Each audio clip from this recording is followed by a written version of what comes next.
Hola mis amigos, bienvenidos a nuestra lección número 13. Hemos llegado al final de un trimestre increíble de mensajes poderosos de nuestro Dios que tienen que ver con esos momentos de crisol, siendo el crisol esos momentos de prueba, de aflicción que vienen a nuestra vida y espero que hayan sido de gran bendición para ti. ¿Y qué mejor manera de cerrar este estudio trimestral que hablando de nuestro Señor Jesucristo? Cristo en el crisol. Vamos a orar para que el Espíritu Santo nos pueda ayudar en este repaso que hacemos con amor para cada uno de ustedes cada semana. Oremos. Bendito Padre Celestial, te damos gracias porque tu palabra siempre nos fortalece. Ella siempre llega a tiempo, aún afuera de tiempo, pero llega para nuestra propia salvación. Sabemos que es necesario que dediquemos más tiempo a estudiar tus enseñanzas, porque esta vida no tiene sentido cuando no lo comprendemos desde tu óptica. Y queremos pedir sabiduría en esta hora para todos aquellos que van a escuchar este repaso, que puedan comprender esta gran verdad en el nombre de Jesús. Amén y amén. Muy bien, mis amigos, vamos entonces a iniciar leyendo el versículo que fue el versículo clave para nosotros durante esta semana. Está en Mateo capítulo 27 y el versículo 46. Mateo 27, 46. Dice, cerca de la hora novena, Jesús clamó a gran voz diciendo, Elí, Elí, lama sabactani, que significa, Dios mío, ¿por qué me has desamparado? En una otra ocasión, en otra lección, yo les expliqué por qué Jesús exclamó de esta manera, pero vamos a repasar un poquito. Tenemos que entender que en la eternidad Jesús nunca se había separado de su Padre. Incluso en su encarnación, cuando dice el Altísimo cubrió a María, el Espíritu descendió sobre ella y el ser que iba a nacer iba a ser Jesús, nunca más la deidad se había separado. Estaban juntos en todos los proyectos, en todos los planes, en el plan de salvación, en todo, pero llegó un momento en la vida de Jesús en donde dice la escritura que Él se haría pecado por nosotros. Y aunque Dios ama al pecador, Dios aborrece el pecado.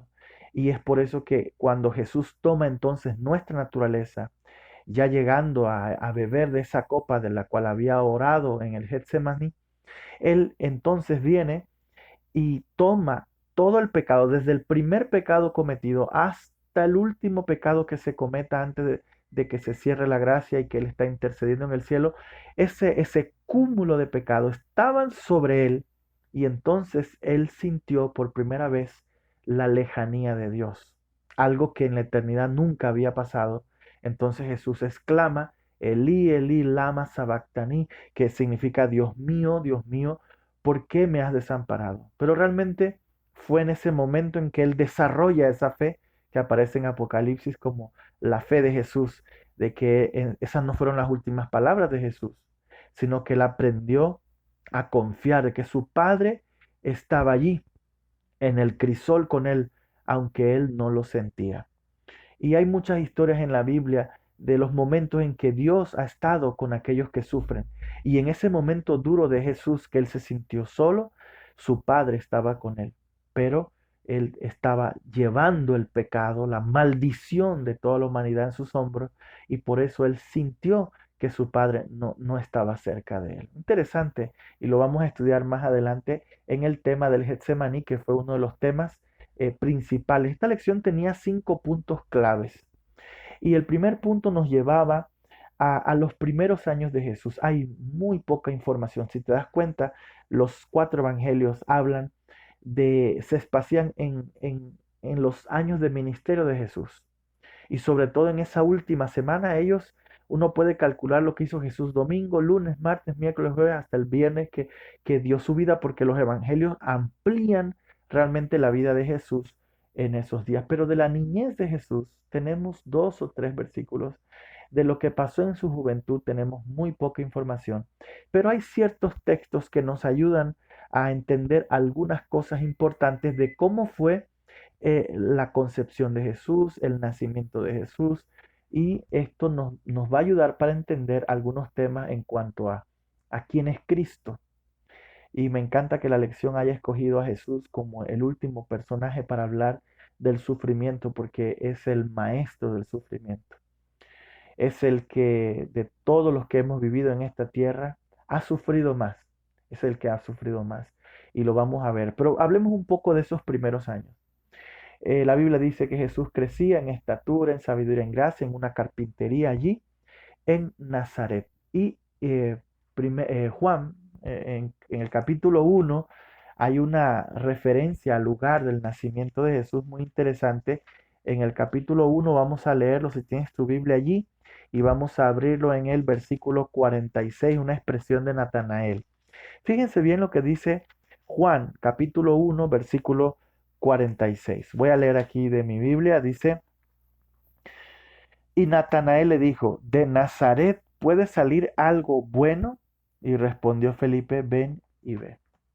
Nazareno, Jesús de Nazaret, ¿puede salir algo bueno de Nazaret? Fue la expresión de Natanael. Y en una de las clases de arqueología que estábamos recibiendo en el seminario, recuerdo un profesor nos dijo que hasta hace poco se descubrió exactamente el lugar, porque era difícil saber. Nazaret era un pueblo tan olvidado que ni siquiera se podía encontrar exactamente el lugar. Hasta hace poco se descubrió dónde queda Nazaret, porque no era una ciudad importante donde Jesús nació. Jesús nació en un lugar humilde, en un lugar que no era famoso. Creció allí en la naturaleza, con lo que su madre le enseñaba, obviamente, pero el nacimiento de Jesús eh, realmente fue un nacimiento diferente a lo que nosotros esperaríamos. Un niño debe nacer en una casa. Él nació en un lugar donde habían animales y creció en un hogar este, lleno eh, de complicaciones, ¿verdad?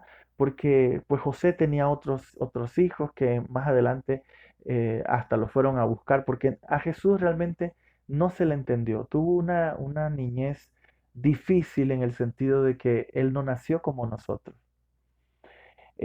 Para ponerles un ejemplo, es como si tú fueses a jugar con unos puerquitos en el lodo. Los puerquitos son felices en el lodo, no sé si los has visto, ellos juegan y hasta agarran lodo y se lo comen. Pero si tú no eres un puerquito y tú tienes que ir a jugar allí entre puercos, te va a ser incómodo. Al principio de repente vas a hacer un esfuerzo, pero no es tu lugar. Y esta tierra no era el lugar de Jesús. Entonces Él vino con una naturaleza realmente pura, sin inclinación a la tentación como nosotros, que nosotros sí nos gusta el lodo. A Jesús no le gustaba el lodo. Su naturaleza divina, claro, Él era 100% hombre, pero no tenía esas inclinaciones que algunos lo ven como, entonces Jesús tenía ventaja. Pues yo no veo eso como ventaja. Más bien, puedes imaginarte tú cuando Jesús es tentado por el diablo en el desierto, que el diablo dice, oye, convierte esas piedras en pan, y Jesús teniendo el poder para hacerlo, o no tenía el poder para hacerlo. Jesús tenía el poder para convertir las piedras en pan. Si el diablo me dice a mí en una tentación que yo convierta piedra en pan, eso para mí no va a ser tentación porque yo no tengo ese poder. Pero a Jesús eso era tentación para Jesús. O sea que las tentaciones realmente de Jesús fueron más fuertes que las nuestras. Y esto tiene una importancia grande en el tema del sufrimiento, porque el sufrimiento de Jesús tenía que ver con esa separación que nunca había ocurrido en la eternidad con su Padre. En ese momento de cargar la pesada cruz, no solo el peso de la madera, el peso de la condición humana, de los pensamientos, las palabras, las acciones, de los pecados de omisión, de comisión de toda la humanidad en sus hombros. Eso no lo ha sufrido ningún ser humano, solo Jesús. Así que realmente los primeros años de Jesús y la vida perfecta de Jesús son muy importantes al momento de estudiar el tema del sufrimiento, ¿sí? Porque su concepción virginal y su encarnación le hacían, ya pueden ustedes imaginarse lo incómodo que era para Jesús el tener que vivir entre nosotros siendo él un ser santo, ¿verdad? Un ser santo. Y no solo tuvo que convivir con eso, sino con el desprecio. El segundo punto de la lección nos habla de ese momento difícil que, bueno, Jesús lo vivió desde muy pequeño, porque la gente no entendía su misión. Y cuando digo la gente me refiero a todos, porque inclusive María no entendía, cuando Jesús le dijo a los 12 años, mira, es que en los negocios de mi padre me es necesario estar, María no entendió completamente eso. Ni siquiera los discípulos que estuvieron con él 3 años y medio. Fue después de su muerte, cuando lo vieron resucitado, que empezó a tener sentido las cosas que él les había dicho. Así que Jesús, si hay alguien que conoce qué es ser despreciado, qué es ser rechazado, es Jesús. No sé si alguien te ha rechazado alguna vez o algún grupo de personas donde tú querías entrar, te dijeron, no puedes entrar. Eso es algo muy incómodo. Puedes más o menos entender lo que Jesús a gran escala vivió entre nosotros. Isaías lo presenta como desechado y despreciado entre los hombres. Juan dice que a los suyos vino y los suyos no lo recibieron. ¿Te imaginas? Uno espera que los que no son familia pues no lo reciban, pero que un familiar te diga, oye, no te puedo recibir, es duro. Es sentirte rechazado, sentirte despreciado. Entonces, los actos de Jesús, la vida de Jesús, la forma de ser de Jesús, no sé si recuerdas ese incidente cuando en un momento le dijeron, oye Jesús, mira, tu madre y tus hermanos te están buscando. ¿Y por qué lo estaban buscando? Porque querían llevárselo para la casa porque les estaba dando como vergüenza familiar, porque él andaba diciendo cosas raras de que venía del cielo, cuando todos lo habían visto crecer en una carpintería allí, clavando la madera, haciendo mesas y sillas. Ahora estaba autoproclamándose Mesías y eso les daba como vergüenza. No sé si tienes un hermano que a veces sale con unas ideas raras y te da como vergüenza que ese sea tu hermano y quisieras cambiarle el apellido. Así se sentían los hermanos de Jesús cuando Jesús empezó a decir, yo soy el Cristo, yo vengo a salvarlos ustedes, y era el menor de ellos, me refiero a hijos que tenía José. Entonces, realmente Jesús fue rechazado por su propia nación.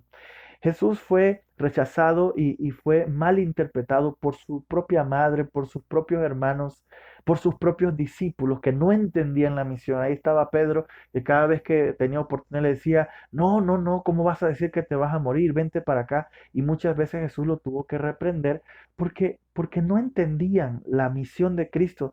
Así que es muy difícil cuando no se te entiende lo que tú estás haciendo y cuando eres rechazado. Jesús vivió todo eso.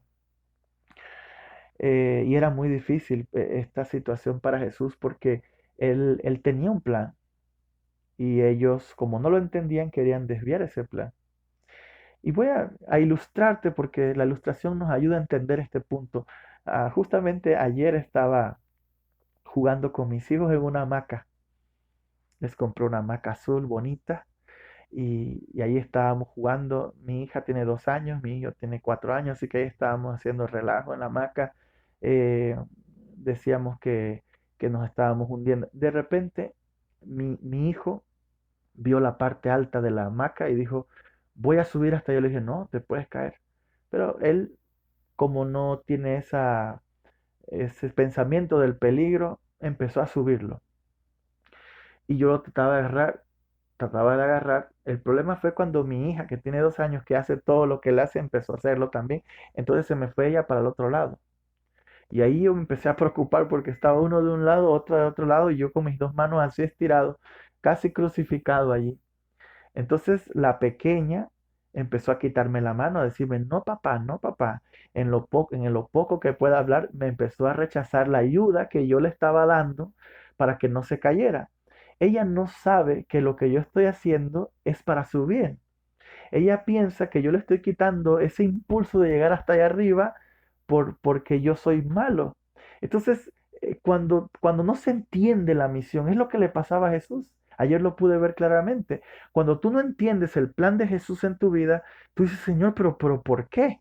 Pero esa mano de Jesús es necesaria allí.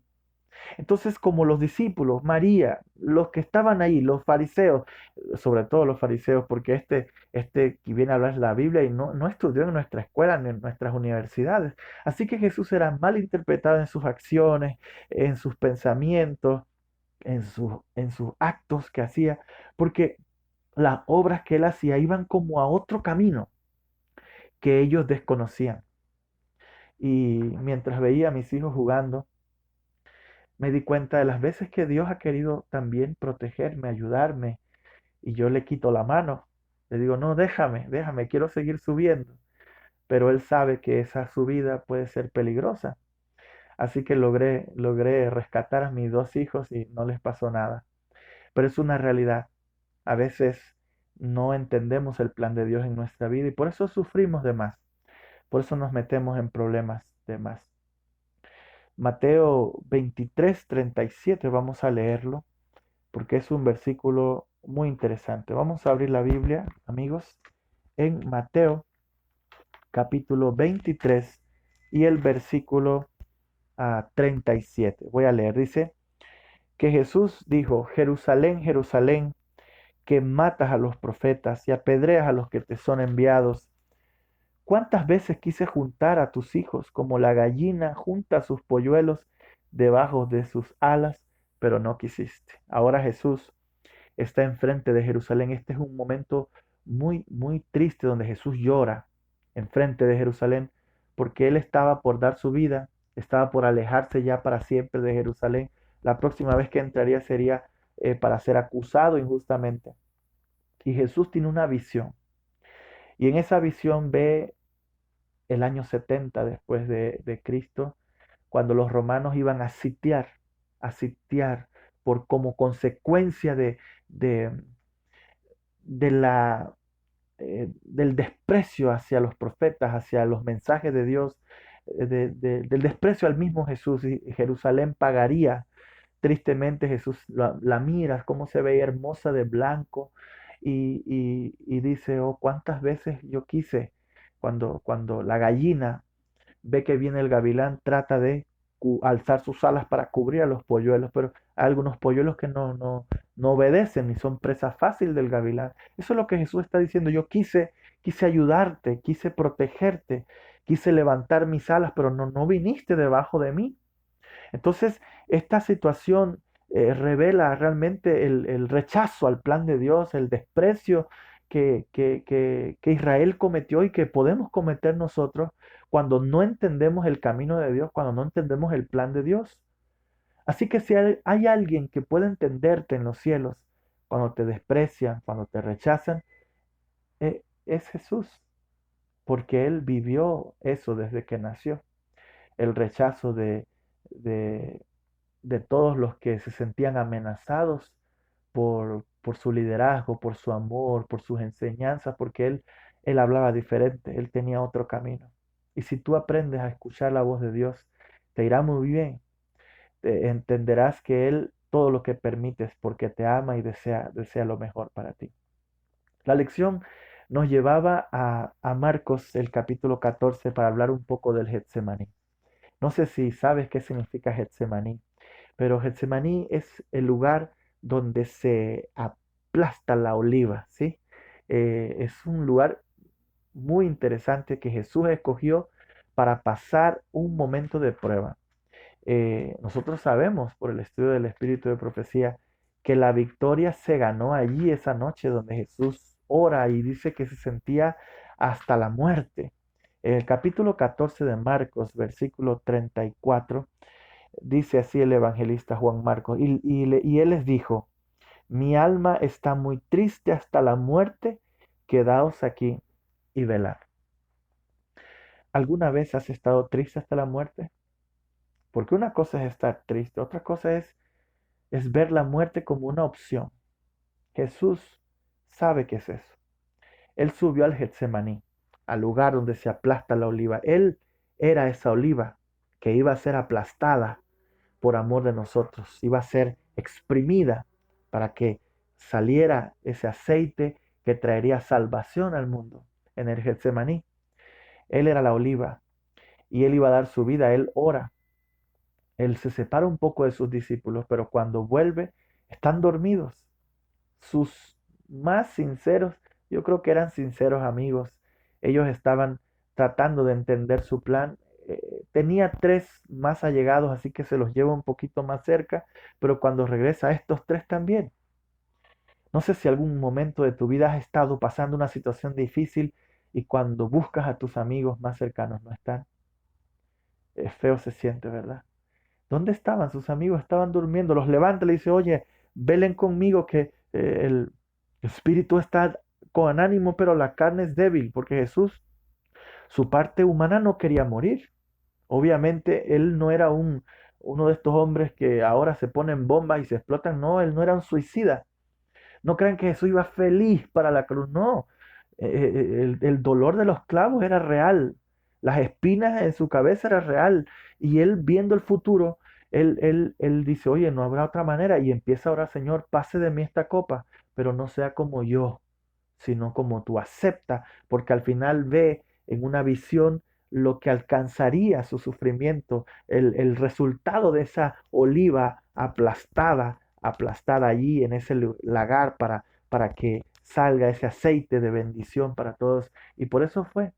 Pero esa noche, ese triunfo de la cruz se dio esa noche en el Getsemaní, donde Jesús dice que hasta sudaba gotas de sangre. Esta condición es una condición de depresión muy grande, de cansancio, de soledad, y ver a sus amigos que no están cerca, verlos dormidos, y se va otra vez y repite las palabras, vuelve y los ve dormidos esta tercera vez se va y ya no les dice nada. Simplemente se deja entregar como oveja al matadero. Jesús conoce el sufrimiento, porque la muerte de Jesús no fue una muerte sencilla, era de las peores muertes que existían. Jesús pasó por el madero, que eso fue una invención romana de unos años antes del nacimiento de Jesús para hacer sufrir. Realmente no era para matar a la gente, era para hacerla sufrir. Los crucificados pasaban semanas allí.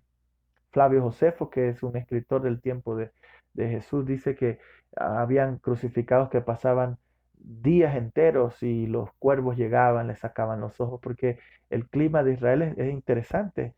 Tiene un calor increíble en la mañana y un frío increíble. Así que el sol quemando en la mañana, la helada en la noche, los animales, la posición como crucificaban era para causar dolor al que era crucificado. Así que estamos hablando de que si alguien que ha sufrido, alguien que ha sufrido es Cristo Jesús.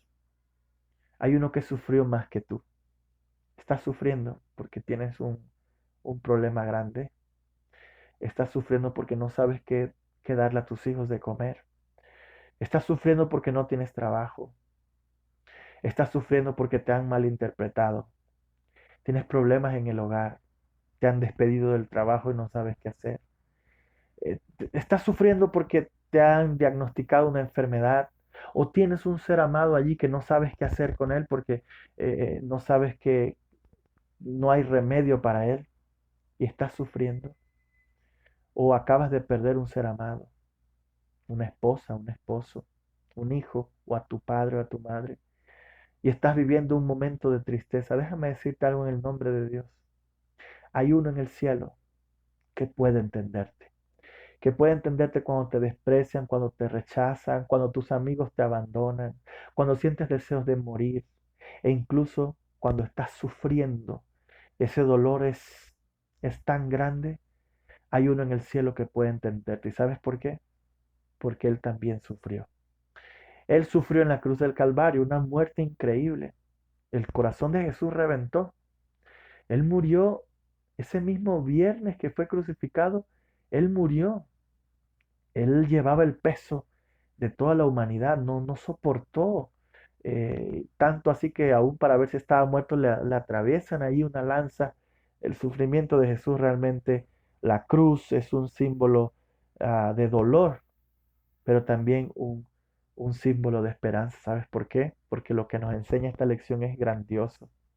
El resultado de ese sufrimiento, el resultado de ese dolor es salvación. Así que cuando tú estás sufriendo, debes saber que la consecuencia, el resultado de esa obra que Dios está haciendo contigo en el crisol es para mucho fruto de vida eterna. El sufrimiento que Jesús llevó trajo salvación y ese sufrimiento también que tú estás llevando por ser fiel a Dios, eh, porque tú quieres caminar con Dios y estás sufriendo, ese sufrimiento tiene una consecuencia maravillosa y las familias se volverán a reunir y el Señor sustentará a sus hijos, porque Él está siempre en el crisol de los que sufren. Y por último, la lección nos llevaba a ese Dios sufriente. La Biblia lo menciona como un Dios que intercede por nosotros, que se compadece de nosotros. ¿Y cómo no se va a compadecer si Él mismo sufrió como nosotros? Así que, número uno, Dios nos puede entender lo que estamos viviendo, Él lo entiende muy bien. Número dos, Cristo sufrió más que nosotros. Y número tres, el resultado y la recompensa de ese sufrimiento es una gran salvación para nosotros. Por eso, querido amigo, no tengas temor de sufrir. Más bien siéntete privilegiado de participar con Jesús en los sufrimientos de esta vida. Llegará el día en que entenderás todas las cosas y verás que el sufrimiento fue necesario para crecer, para madurar. Eh, no es fácil decirlo cuando estás sufriendo. Claro que no, nadie quiere sufrir. Le huimos a eso. Pero muchas veces el dolor es necesario en nuestra vida. Lo digo por experiencia propia. Tal vez si no estuviera sufriendo, sería muy difícil para mí entender a los que sufren.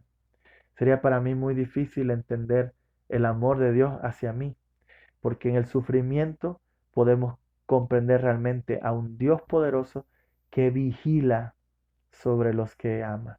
Así que, querido amigo, en esta hora quiero hacerte un llamado muy especial para que camines con Cristo en el crisol.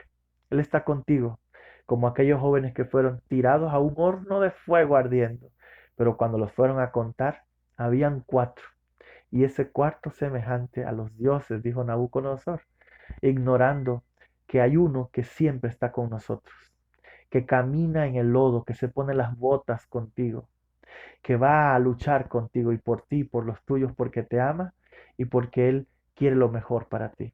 Permíteme hacer esta oración muy especial por tu vida. Oremos. Bendito Padre Celestial, te damos muchas gracias por estas tres elecciones maravillosas.